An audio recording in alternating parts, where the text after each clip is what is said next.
kan sesuai domisili domisili. Ya. Biasanya dibantu juga sih sama marketingnya. Oh kalau itu, misalkan ada. misal gua datang belum punya PWP nih. Iya, nanti kita Ya, bantu sih. Untuk ngurus itu. Bisa lewat online, via online sih emang. Iya biasanya online, karena gua dulu ngurus juga lewat online sih. Nah terus KK, kartu keluarga, KTP, NPWP, surat nikah. kalau sudah bersuami istri atau sudah menikah bawa surat nikah. Nah itu syarat untuk dokumen-dokumen pribadi kan itu. Nah terus selanjutnya dokumen pekerjaan. Oke. Dokumen pekerjaan itu slip gaji buat bukti kerja kan. Slip gaji itu biasanya berapa bulan? 3 bulan terakhir. 3 bulan terakhir. 3 bulan terakhir. Rekening koran 3 bulan terakhir. Rekening koran juga. Iya. Oke. Rekening koran itu untuk mensinkronkan gaji kita. Misal lu pakai slip gaji lu gajinya 8 juta, begitu dicek di rekening koran cuma masuk 5 juta. Gitu. Itu gunanya buat mensinkronkan slip gaji dan slip gaji yang masuk, slip gaji yang dikeluarkan masuknya nih ke ATM. Lu terima gaji lu sesuai dengan kwitansi atau slip gaji lu nggak nih kan gitu. Biasanya kalau nggak sesuai, ada yang beberapa ada yang dibayar cash, ada yang dibayar cash juga. Kan di catatan nggak ada rekening koran tuh. Biasanya itu jelasin langsung sih kalau kayak gitu. Si konsumen jelasin langsung. Iya Pak, ini ada beberapa yang dikasih cash. Tapi sebenarnya kan itu mungkin bisa sambil ngobrol lah ya, karena kan nggak strict banget kan. Maksudnya kan ketika misal dari marketing itu nemu kok nggak sesuai nih di bulan ini kok nggak ada, atau kemudian kok jumlahnya berkurang gitu kan, mungkin bisa ngobrol ya. Bisa. Yang ngobrol lah cincin lah, artinya ada apa sih kawan kan gitu. Oke, lanjut lagi. Rekening slip gaji 3 bulan, rekening koran 3 bulan terakhir, sama surat keterangan kerja atau surat pengangkatan terakhir. Surat pengangkatan terakhir atau surat keterangan kerja tanda tanganin sama HRD-nya. HRD, nggak perlu. Itu kan yang mengeluarkan HRD biasanya. Iya, nggak perlu bos dong. Nggak harus. Jadi lu cukup ke HRD, lu bilang aja mau beli rumah, ya kan? Minta slip gaji lu yang dicetak. Karena kan kadang kayak teman-teman ya itu sih masih ada yang transfer langsung gitu kan. Kemudian ya ada cash. Nah, pokoknya kan bisa ngobrol ya. Nanti bisa sih dijelasin lagi. Terus yang buat rekening koran, buat teman-teman yang belum tahu rekening koran, sebenarnya simpel banget. Kalian juga bisa langsung ke bank ya. Misalnya lu pakai bank BCA atau BNI atau BRI lah, tinggal datang minta cetak rekening koran periode sekian. 3 bulan terakhir, ntar lu dapet tuh rekening koran. Nah tuh bawa semua. Datang ke developer, marketing. Nanti yang ngumpulin biasanya marketing dulu tuh.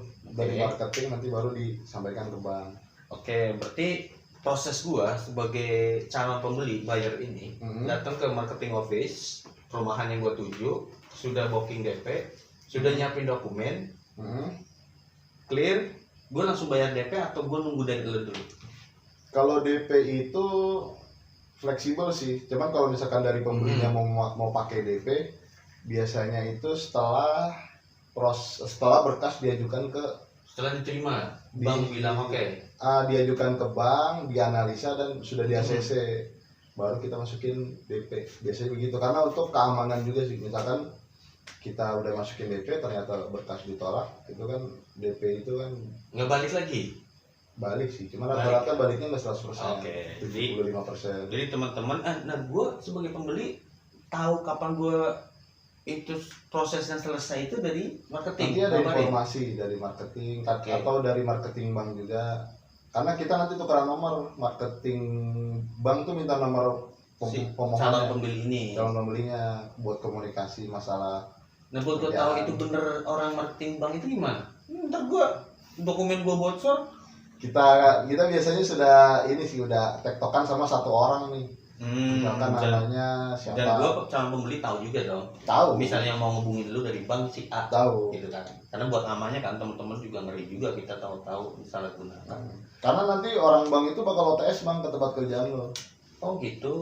Survei bener nggak sih orang ini kerja di sini gitu. Oh gitu. Jabatannya sebagai ini. Gitu. Atau mungkin lewat telepon ya.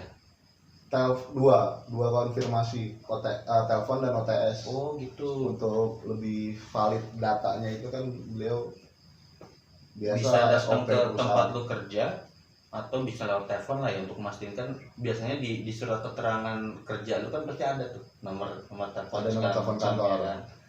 Oke, nah itu gue udah clear, udah dapat sinyal, baru gue kasih DP tuh. Iya, kalau untuk amannya begitu ya. Untuk amannya lu nggak amannya gimana maksudnya?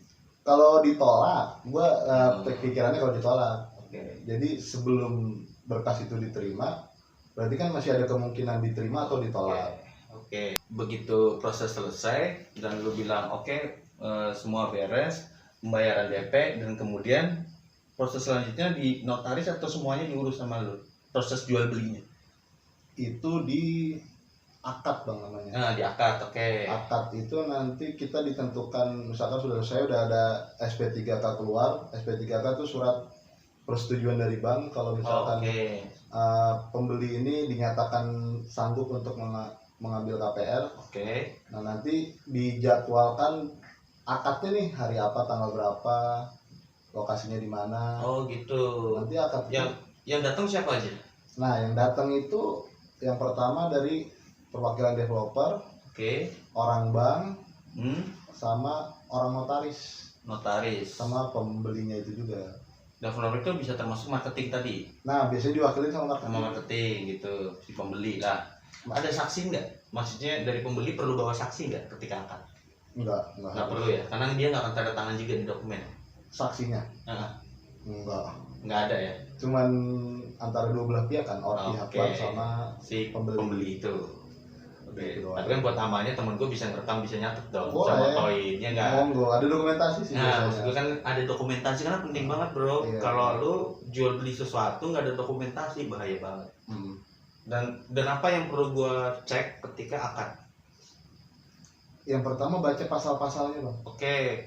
Teman-teman harus benar-benar baca pasal jual beli rumah, karena itu penting banget. Lu harus tahu tanggung jawab lu sebagai pembeli, tanggung jawab si developer kan. Iya betul. Misalnya nih, gue beli rumah ukuran tanah gue 100, bangunan 70, ya kan? Harus sesuai. Nah berarti kan kalau sampai ke detail-detail poin lah ya, dan gue harus nanya, si pembeli tuh harus nanya kalau emang ada pasal yang dia nggak tahu kan. Betul, itu penting tuh. Kalau misalkan ada pertanyaan langsung tanya aja, jangan oh iya jangan gitu, jangan kayak bro, lu harus cerewet ketika lu beli rumah. Iya nggak sih? Iya benar. Karena kan kalau lu nggak baca dengan detail dan nggak paham, kalau ada apa-apa kan gue udah tanda tangan kan, udah nggak bisa ini lagi karena udah tanda tangan di situ. Makanya sebelum tanda tangan tuh harus benar-benar jadi teman-teman emang bener-bener dari nggak usah buru-buru ya. Maksudnya ketika akad itu emang harus relax dan harus baca utuh, nggak usah buru-buru. Jadi kalau nemu marketing yang minta buru-buru, curigain bro. Udah tanda tangan aja, ya nggak? Lu kan mesti baca pasal dulu. Pasal 1 gimana? Nama ini penting banget nih, pengalaman temen gue juga nih. Karena kan lu harus tahu lu belinya di mana. Misal lewat pihak bank ya. Di tanda tangan itu bank apa developer? Apa di akad? Bank kan? Dan pembeli. Oke, terus kemudian lu pokoknya pasal 1 lu baca bener-bener. Jangan sampai begini kejadian. Pasal 1, kita kan nggak tahu namanya oknum nakal ya. Kita nggak tahu bro. Nah, lu beli rumah alamatnya beda bro. Apa yang lu beli kan bisa aja, ya kan? Bisa aja. Oh ya, yang bener orang. Tapi yang banyak kejadian mas sebenarnya luas tanah sama bangunan. Karena kan tertulisnya berapa lu harus cek. Nah kan pada saat itu kan gua nggak punya kesempatan untuk ngecek kan. Iya dong. Apa? Tanah bangunan. Ngecek tanah dan bangunan. Apa yang mesti gua sebagai pembeli untuk mastiin kalau yang di pasal ini sesuai dari dokumen tanah? Dari sertifikat bang. Karena sertifikat dilampirin juga nanti. Oh kalau KPR mah dia sertifikatnya udah dipecah ya? Udah dipecah. Bedanya gitu karena kan kalau kayak gue personal pribadi begini kan rata-rata masih induk kan, masih satu sertifikat gede yang belum dipecah-pecah kalau gue lunas baru dipecah kan. Kalau KPR kan dia emang sudah per unit, luas tanahnya ada, luas bangunan ada. Iya. Itu syarat akad juga, developer harus pecah kafling dulu. Kalau belum pecah kafling, KPR emang nggak bisa kalau belum pecah kafling. Bang nggak mau. Bang nggak bakal bisa itu juga. Nggak bakal mau ACC akadnya itu, harus pecah kafling dulu. Berarti gue teman-teman harus nyandingin apa namanya tadi, sertifikat dengan pasalnya dong. Rumah gua sekian, luas berapa, bloknya mana. Di akad itu ada batas-batas nggak, maksudnya kanan kiri depan belakang? Kan rata-rata rumah masih kosong bang. Misalnya gue beli KPR yang udah jadi kan ada rumah siap huni, ya kan? Ada tuh plang rumah siap huni, kan berarti emang udah ada bangunannya dong. Bukan. Nah itu juga nanti bakal gue nanyain sih. Maksudnya lu kalau mau beli rumah cari yang udah siap huni apa dari nol? Itu nanti aja, kita lagi proses di akad nih. Siap. Oke. Tadi berarti gue ngecek pasal-pasal dibaca dengan teliti. Baru gue tanda tangan tuh. Nanti ada 2 akad bang, akad dengan notaris dan akad dengan bank. Oh beda. Notaris itu perjanjian dari developer, kayak jual beli dari developer ke pembeli. Oke. Kalau bank kan proses cicilan ya. Proses cicilannya itu angsurannya itu ke bank, sementara beli fisiknya itu sebenarnya ke developer lewat notaris. Lewat notaris. Oke. Jadi nanti AJB itu sama notaris. Itu jual beli. Apa namanya, di waktu yang berbeda. Biasanya bareng. Maksudnya satu pertama akad sama notaris, yang kedua akad sama bank. Di hari yang sama kan? Di hari yang sama. Biasanya ya habis dari notaris dulu atau waktu bebas? Tergantung sih. Cuma rata-rata notaris dulu biasanya. Oh berarti dari notaris dulu. Karena AJB-nya itu kan. Karena butuh ada akte jual beli juga. Itu juga teman-teman juga harus pahami juga, karena di AJB itu juga ada pasal-pasalnya. Iya kan? Benar. Harus dibaca juga. AJB itu. Nah di AJB itu biasanya lebih. Nah itu yang masalah tanah-tanah itu maksudnya di AJB sih. Iya lebih detail karena bukan lagi tentang angsuran. Kalau bank itu kan tentang kesanggupan angsuran kan. Kalau gue telat bayar, telat apa kan. Nah itu. Kalau di AJB kan setahu gue ya, kayak di AJB gue beli rumah itu kan batas tanah gue, depan gue siapa, belakang gue siapa, kanan kiri gue siapa, ya kan, sampai detail di situ nanti. Nah di AJB itu kan ada saksi, makanya tadi gue bilang, gue perlu bawa temen, jangan sendirian kan. Biasanya sih suami istri. Ya kalau masih bujang, emang lu kira bujang agak mampu beli rumah? Iya bisa. Lu harus bawa temen dulu. Saran lu bawa temen. Karena harus ada tanda tangan saksi. Masa ya saksinya semua dari pihak sono? Iya benar sih. Dari pihak kita harus bawa. Iya dong, dari kita harus ada. Kecuali lu statusnya suami istri, ya pasti lu bawa bini lu atau bawa suami lu. Nah kalau masih kan kayak gua dulu belum pernah sih gua ngalamin. Kalau single biasanya orang tua loh yang hadir. Orang tua gua udah mati. Astaga. Misalnya gimana? Iya kan? Saudara dong. Saudara bisa. Pastinya lu harus bawa orang. Ya enggak? Buat saksi. Biasanya sih gitu. Oke, jadi ada 2 akad. Akad pertama dengan notaris, biasanya ya. Emang gitu. Dengan notaris, kemudian baru akad dengan pihak bank untuk ke proses KPR-nya. Udah tanda tangan. Baru bayar. Bayar apa? Oh DP. Iya, itu nanti biasanya di kantor developer sih, nggak di. Setelah tanda tangan. Berarti amannya sih begitu. Amannya begitu, bayar DP setelah tanda tangan. Tapi ada kejadian nggak sebelum tanda tangan disuruh bayar? Ada kalau yang oknum? Sebelum tanda tangan ada bayar.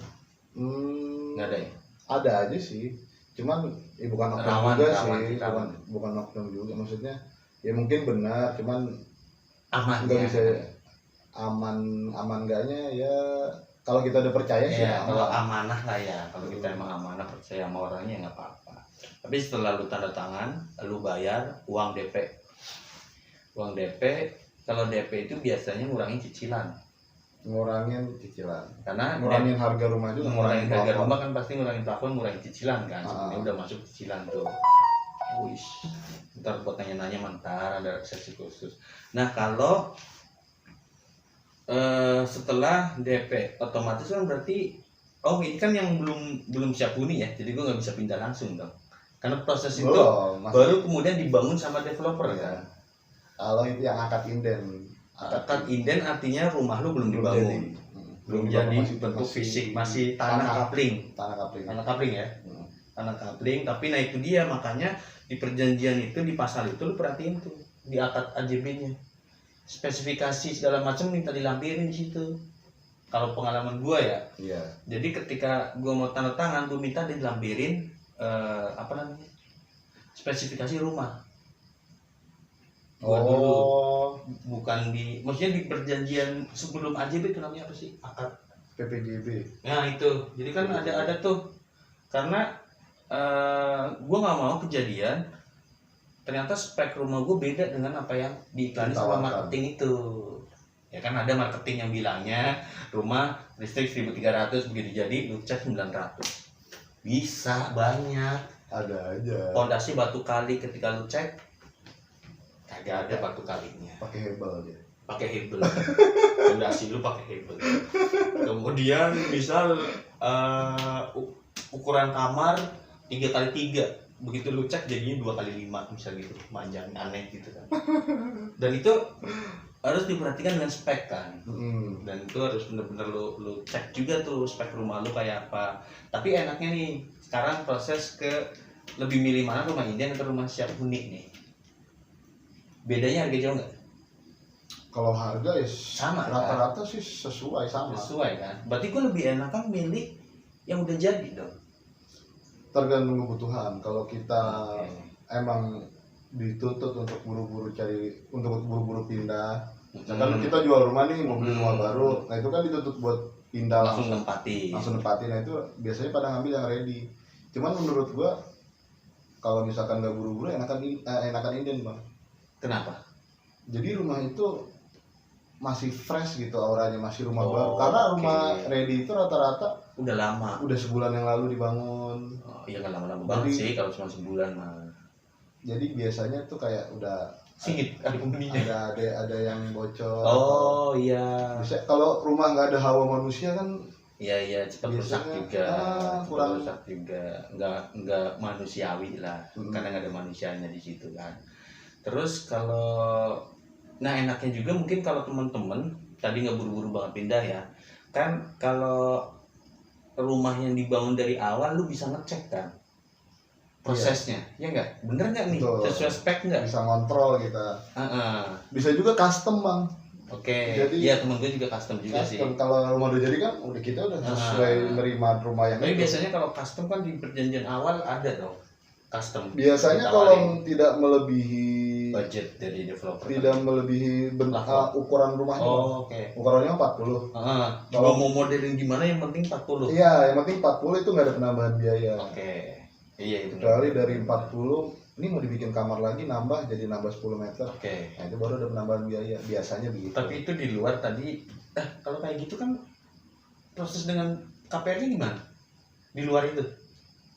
Itu bisa kita iniin lagi sih. Biayanya di luar KPR itu kan? Di luar. Iya kan, di luar kan? Karena KPR waktu kejual kan ukurannya udah 45. Iya, itu di luar. Biasanya cash sih kayak gitu. Kalau untuk custom, tambahan biaya untuk custom biasanya cash. Gue dulu juga gitu sih bro. Gue rumah ini dulu itu, tapi gue nambahnya dikit banget sebenarnya. Gue nggak nambah, cuma gue ubah. Jadi rumah ini gue bangun bisa dari gue pribadi.